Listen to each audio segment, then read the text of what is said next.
6-7 বছর যে বয়সটা, যে সময়টা আমি বাংলাদেশে থেকেছি, সেটা আমার স্মৃতির পাতায় একেবারে সুন্দর করে আঁকা রয়েছে। আমি এখনো তাড়িয়ে তাড়িয়ে উপভোগ করি। আমি একেবারে বলতে গেলে প্রকৃতির কোলে বড় হয়েছি। চারিদিকে জল, মাটি, সবুজ, তেমন কোনো খুব রং আছে এরকম কিছু নেই। মাথার উপরে সূর্য, সামনে বড় হরাইজন, দৌড়ে নদীর পাড়ে চলে যাওয়া, সেখান থেকে দূরে সরল রেখার মতো করে তার নদীর চড়া দেখা, সেখানে মানুষজন মাছ ধরছে, মানে সেটা একটা অদ্ভুত, মানে একেবারে, মানে যেটা ওই আবারও বলছি, প্রকৃতির কোল যেটা বলে এরকম।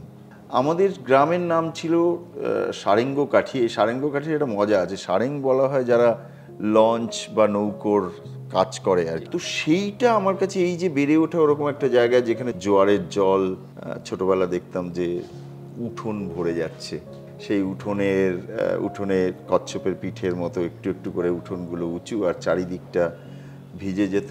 আবার নেমে যাওয়ার পর যখন ওই ধানের বোঝা নিয়ে মানুষ গ্রামের মধ্যে ফিরতো ওই জায়গাটা থেকে, ওই রাস্তা দিয়ে, তখন ওর মধ্যে সব পায়ের ছাপ পড়ে যেত নরম মাটিতে।